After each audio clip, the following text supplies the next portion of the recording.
Maybe we're in a simulation right now. It would seem to follow that the odds that we're in base reality is 1 in billion.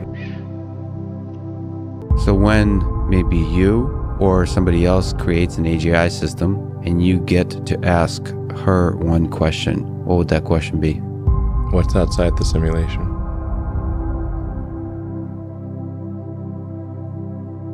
There are likely to be millions, maybe billions of such simulations. So then, what are the odds that we're actually in base reality? Isn't it 1 in billions? Obviously this feels real, but it seems unlikely to be real. If you assume any rate of improvement at all, then games will be indistinguishable from reality. Or civilization will end. One of those two things will occur. Therefore, we are most likely in a simulation. 40 years ago, we had Pong, like 2 rectangles and a dot. That was what games were. Now, 40 years later, we have photorealistic 3D simulations with millions of people playing simultaneously, and it's getting better every year. And soon we'll have virtual reality, augmented reality. If you assume any rate of improvement at all, then the games will become indistinguishable from reality. Just indistinguishable. Even if that rate of advancement drops by 1,000 from what it is right now, then you just say, okay, well, let's imagine it's 10,000 years in the future, which is nothing in the evolutionary scale. So given that we're clearly on a trajectory to have games that are indistinguishable from reality, and those games could be played on any set-top box or on a PC or whatever, and there would probably be, billions of such, computers or set-top boxes, it would seem to follow that the odds that we're in base reality is 1 in billions. The universe is 13.8 billion years old. What would civilization, if you're very generous, civilization is maybe 7,000 or 8,000 years old, if you count it from the first writing. This is nothing. This is nothing. And there may be ways to test whether it's a simulation. There might be. I'm not saying there aren't. But you could certainly imagine that a simulation could correct that. Once an entity in the simulation found a way to detect the simulation, it could either restart, pause the simulation, start a new simulation, or do one of many other things that then corrects for that error. Today, with a $100 device, you can video conference with anyone in the world.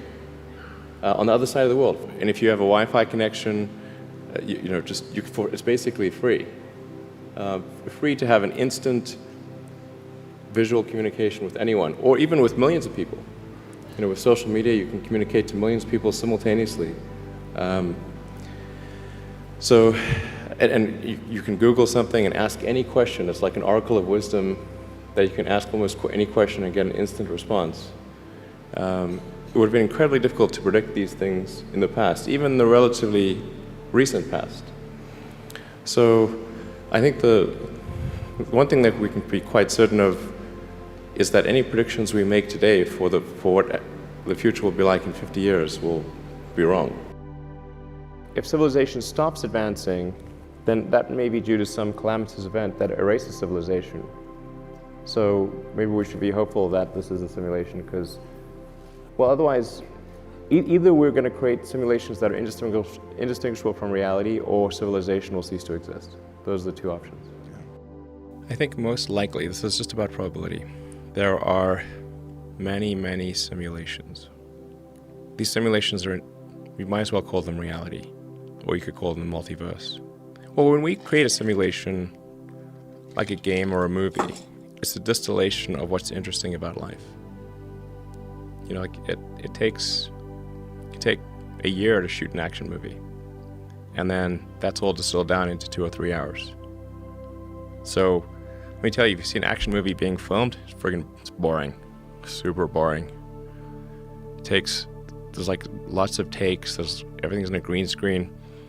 Looks pretty goofy. Doesn't look cool. But once you add the CGI and have great editing, it's amazing. So I think most likely, if we're a simulation, it's really boring outside the simulation. Because why would you make a simulation that's boring? You make a simulation way more interesting than base reality. Why do you think you're where you are right now? You might not be. Right now you think you're in a studio in LA. That's what I heard. You might be in a computer. You know, there's that old sort of thought experiment of like, how do you know you're not a brain in a vat? You know, right now here's the thing: you are a brain in a vat. Then that vat is your skull. Yes. And everything you see, feel, hear, everything, all your senses are electrical signals. Everything is an electrical signal. If this is not real, what is? Consciousness feels like. It feels like consciousness is in a different dimension. But this could be just an illusion.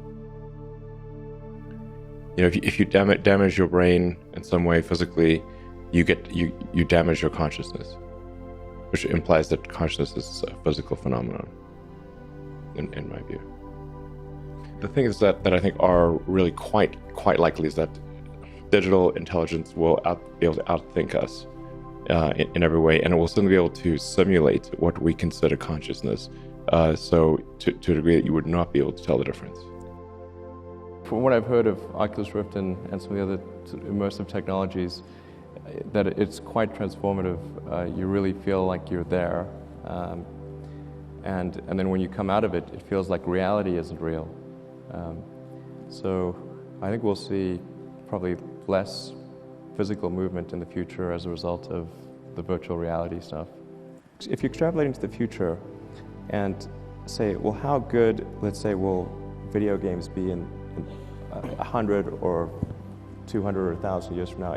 If there's continued improvement and you're in a full-body haptic suit with a sort of surround vision. They'll be so realistic, you will not be able to tell the difference between that game and the reality as we know it. And then it seems like, well, how do we know that didn't happen in the past and that we're not in one of those games ourselves? One of the most troubling questions is artificial intelligence. And I don't mean narrow AI, like vehicle autonomy I would put in the narrow AI class. It's narrowly trying to achieve a certain function. But deep artificial intelligence, or what is sometimes called artificial general intelligence, where you could have AI that is much smarter than the smartest human on Earth. This, I think, is a dangerous situation.